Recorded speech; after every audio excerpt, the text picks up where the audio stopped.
Hello, welcome to C4 Fin Arts. If you're new, welcome. If you're not new, also welcome. Today we're going to be making some identical square bill crankbaits. It is a pretty simple process and I go through it step by step for everybody who is following along at home. If you find this video helpful or entertaining, please help me out, like this video and subscribe so you don't miss any of the future videos. But it is time to get freaking carving.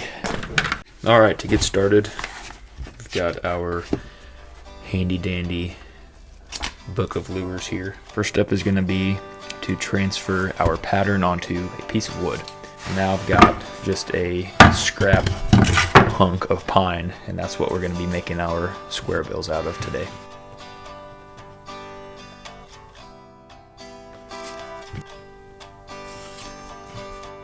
Bandsaw, fishing lures.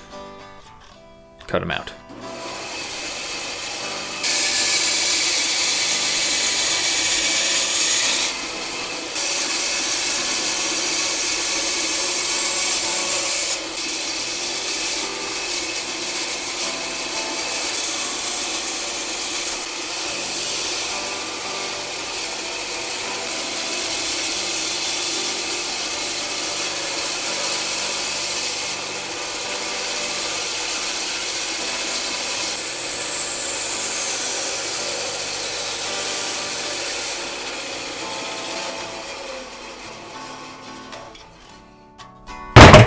Next step is the belt sander. So you can see we need to kind of clean them up a little bit, get a little closer to the lines and get them closer to their true profile that we want.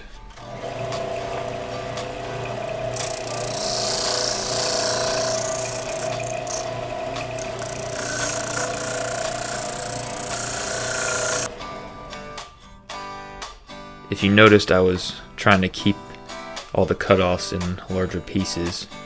And this is why. We're going to hot glue them back onto your lure, and then that way not only will you have a flat side to kind of sand with, and it'll help you keep everything square, but also you'll have a flat surface to draw your top profile on.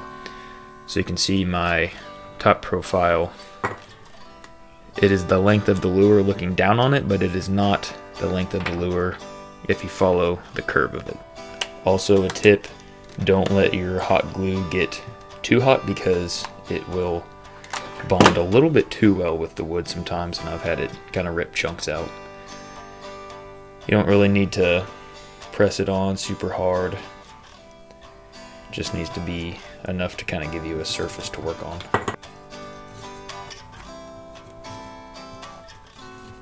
Just gonna go and draw some guidelines so we know where we need to put on our top profile.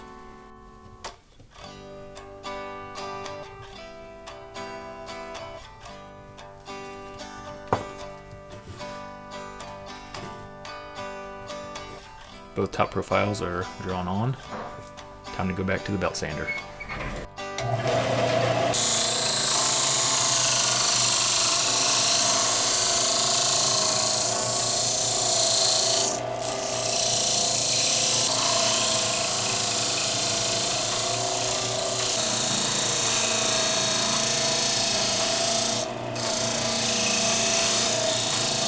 Got our lures sanded down. So something you just want to make sure of is that the bottom part isn't fatter or skinnier than the top part. You want to make sure that's pretty even, because unless your belt sander table is completely level, you might end up with one being off. But now we're just going to go and break off all of the pieces that we glued on.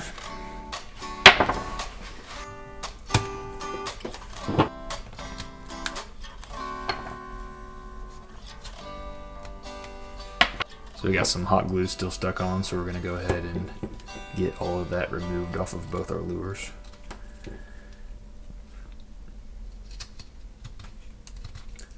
So now that we have our lures cleaned up, the next step is going to be to round off these sharp square edges. So using this width right here, I've just got a simple cutout of paper. And that's just going to allow us to make various marks using it to measure off the edge of the lure. And then you can see if I take my pencil and use this finger as a guideline to go along here, and I line it up with one of the marks and just make sure that they're lined up, I can take it and just carry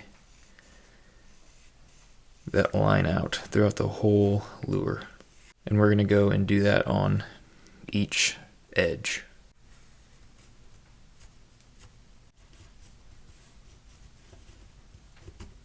So now when we go to round off our edges, we're going to carve everything in between these lines, these lines, these lines, and these lines.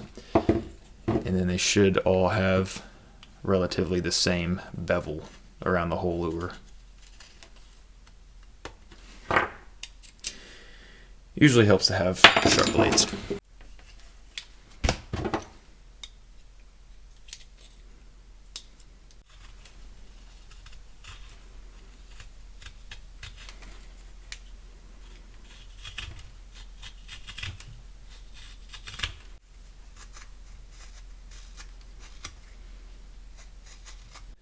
So that is what we're going for. You can see it's just a straight line all the way through, and then we'll go back and round off these smaller edges that we created.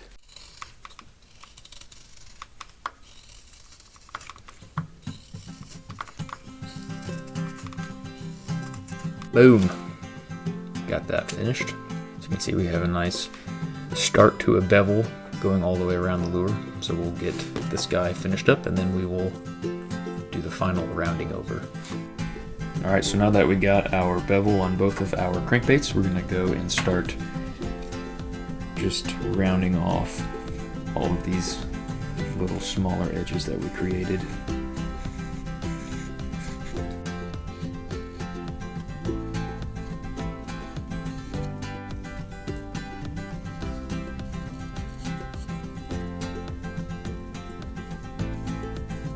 So we got our crankbaits somewhat rounded off, so we're going to take some sandpaper and just do the sort of final rounding around the whole thing.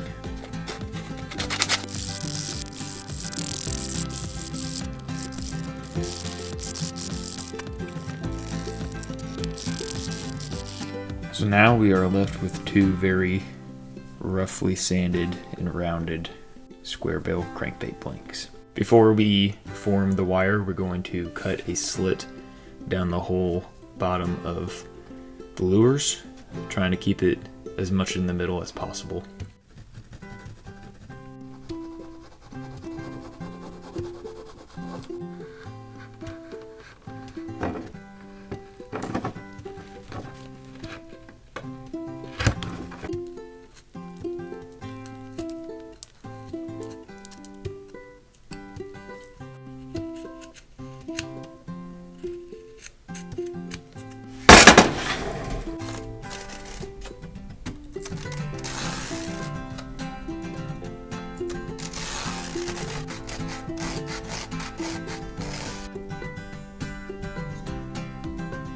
Now you can see how close we are to the original template that we made. For the weights, we're going to be using these lead balls that I have.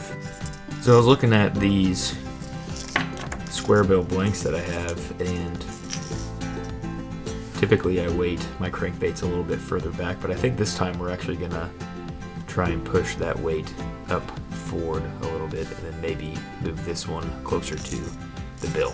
So we'll see what that does, and hopefully that doesn't screw up everything, but I don't think it will. I'm just gonna make some light marks on my template here, and then that way if it works I can permanently inscribe those onto my template, and if it doesn't work I'll just erase it and we'll pretend like it never happened. There's our marks. That's where we're gonna be drilling our holes for the weights. I'm gonna use my Dremel because I've been having bad luck with drill bits cracking my lures, so we're just gonna go the safe route and use a Dremel this time.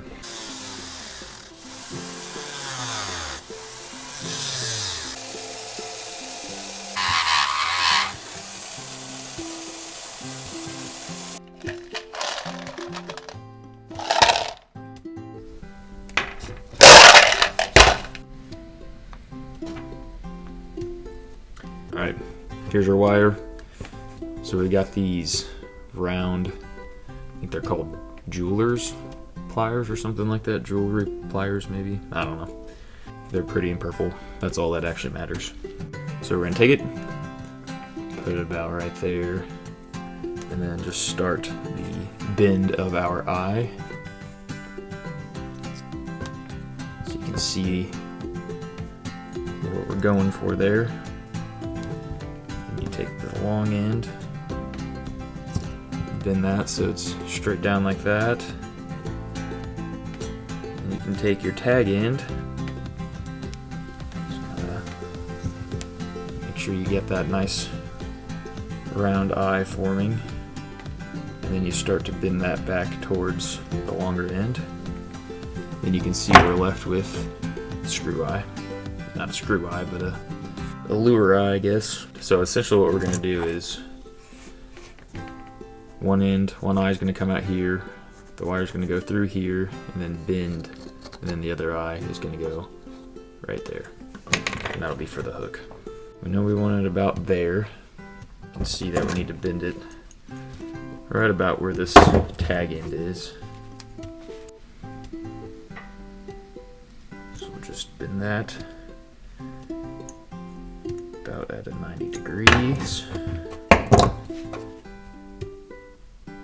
See, that's about how that's going to line up.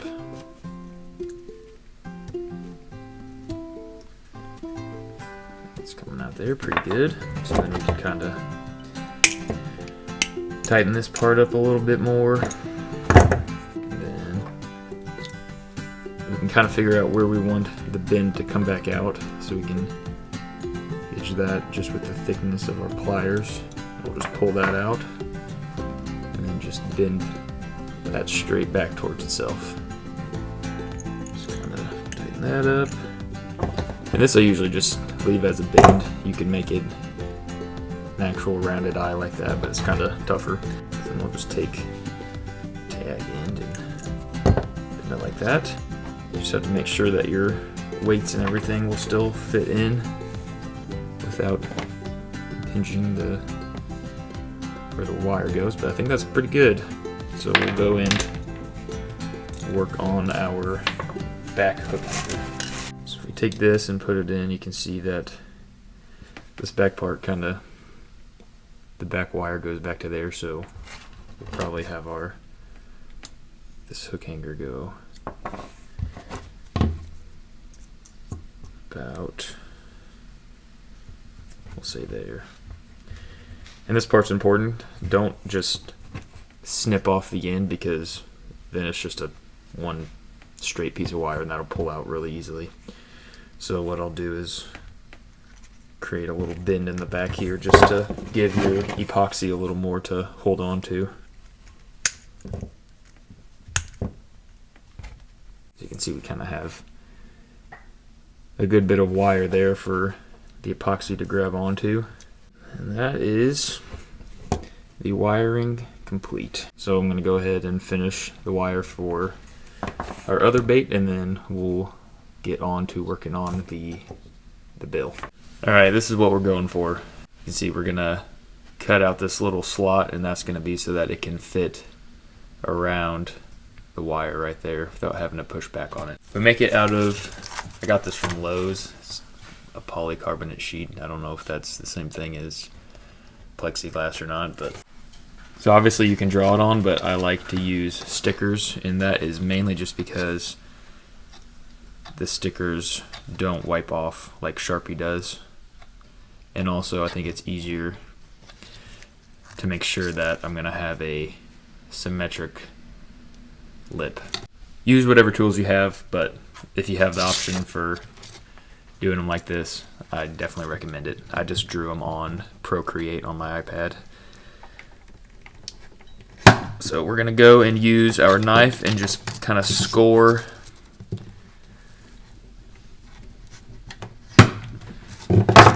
along the edge, and then break that.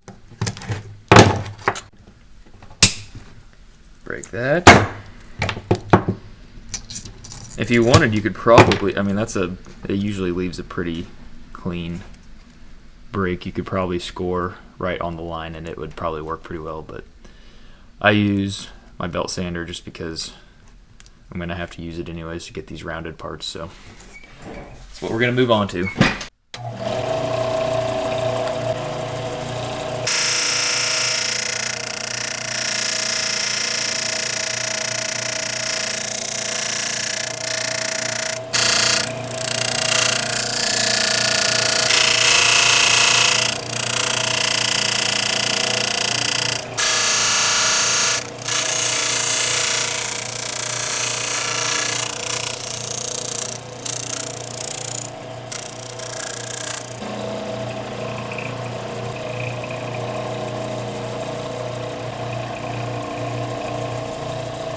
We're going to take the sticker paper off, kind of peel at it with my fingernail, and then I'll have to wipe it down with some alcohol to clean it up.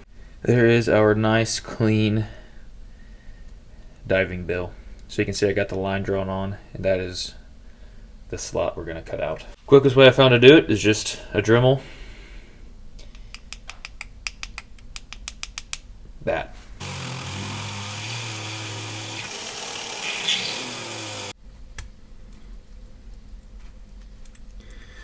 There we go. So we got a pretty good fit on that. So now that we've got the weights, the wires, and the bill all done, now it is time to actually give these lures a good sanding. And then after that, we're going to seal the wood and let them dry, and then we'll move on from there. I'm not actually going to film the sanding part, but if I did film it and I sped it up, that's what it would look like. Crankbaits are nice and smooth, so now we're gonna use this as a sealer. We're gonna dip those in, let them drip and dry for probably till tomorrow, and then we will continue working on them after that.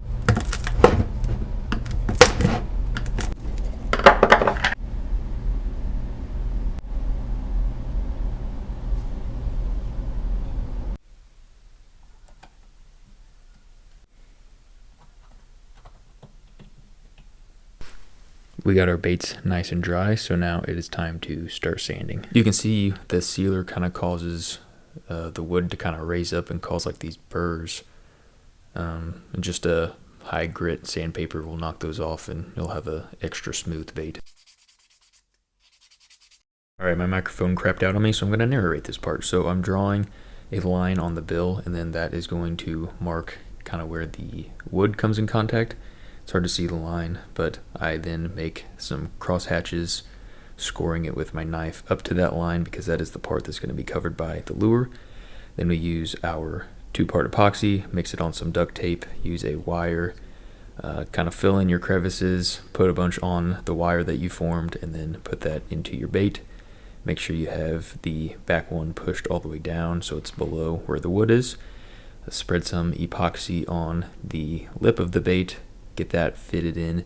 It's very important that you make sure the lip is straight, that's not crooked, because if it's crooked then your bait is not going to swim right. Then I'll just put the weights in and let it cure. It's the next day and our epoxy is cured, so we've got some epoxy leaking out there, so we're going to have to clean that up a little bit, do some sanding, and then we're going to fill the weight holes.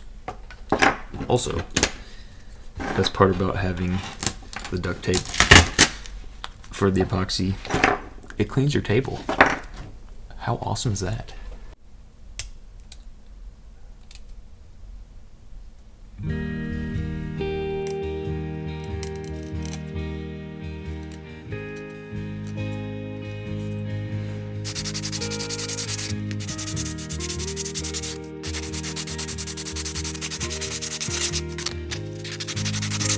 So we're going to move on to filling the holes.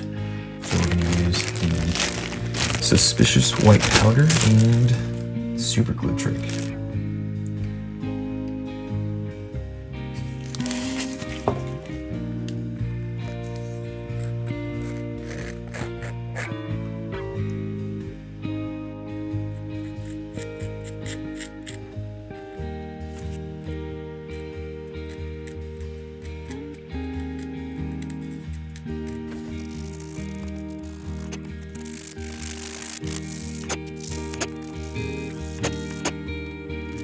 Alright, we got our 2 identical crankbaits ready to paint.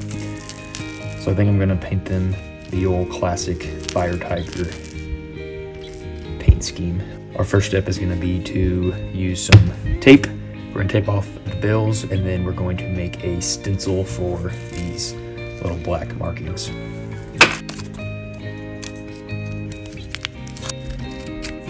So to make our stencil, we're going to just take some painter's tape, stick that directly to our lure so we can kind of figure out exactly where we want our markings, and then we're just going to start drawing them on. And we'll just take a Sharpie, just kind of start to mark out our shapes.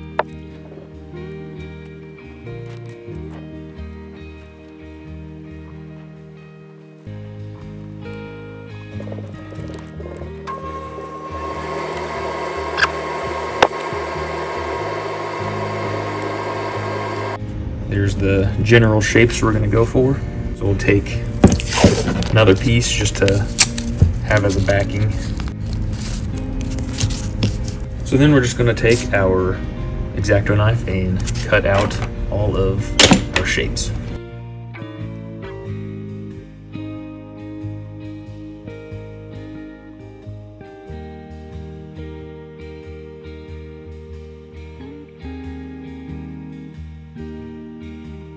First step is going to be to use opaque white just to give it a base coat.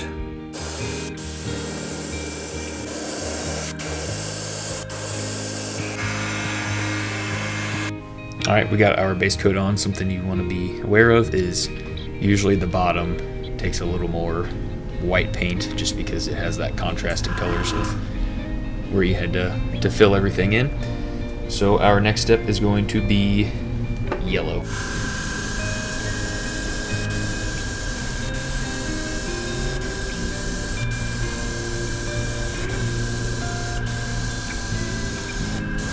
Got our simple yellow secondary base coat on, so now we're going to use just a fluorescent yellow, kind of chartreuse color.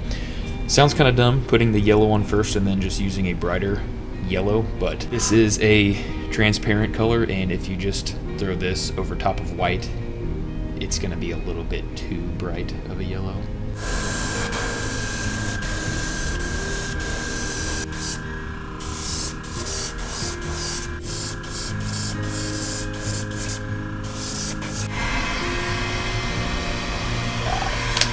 Well, I went to dry it, and my heat gun decided to spatter some dark flakes of some kind onto my lure, so that was great. Wiped it off with my finger, and it wiped off all the paint in that spot. But here you can see the difference between the regular yellow and then our fluorescent yellow. So there is a bit of a difference. The next step is going to be red. We're going to use that to create the orange belly.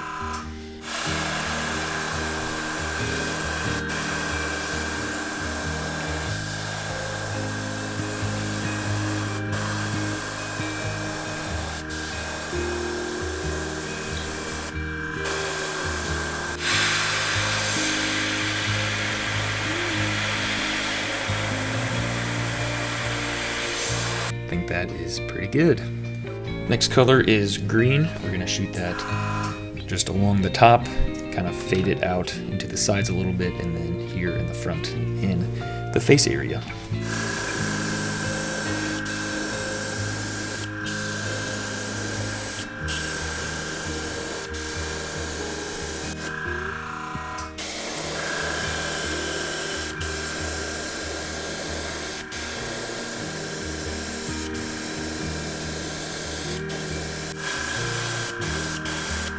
Okay, so now we are ready for the markings.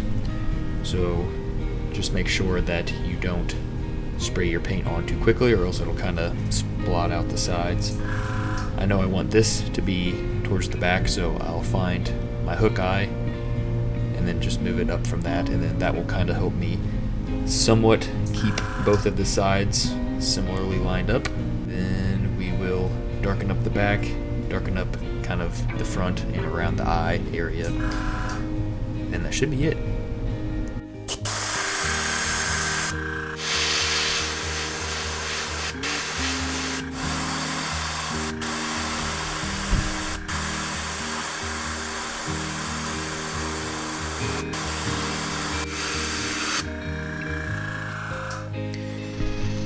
Boom! I don't think that looks too bad. Looks pretty fiery and tigery to me. Okay, now we'll hit the other side. Let's say you want to make sure that the paint is dry because you don't want to go and splotch that onto your other side.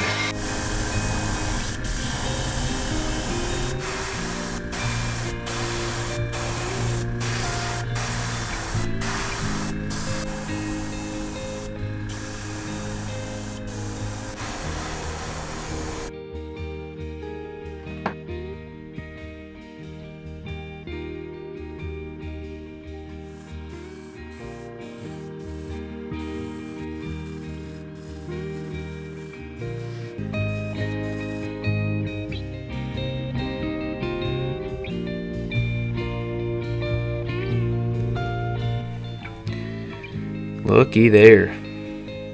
Them's there are two identical Fire Tiger square bill crankbaits, all sealed up and ready for hooks. Unfortunately, the lake is covered in about 4 inches of ice, so I can't test it now. I do know they swim well because I gave them a swim test before I painted them, but I'll just have to wait until the spring when I have hooks on them and I'm testing them out on bass. But I want to thank you for sticking with me to the end of this video. I very much appreciate it. If you wouldn't mind giving this video a like and subscribing so you don't miss my other videos. That way you can watch me carve this largemouth bass swim bait. Thank you for joining, and hopefully I'll see you in the next one.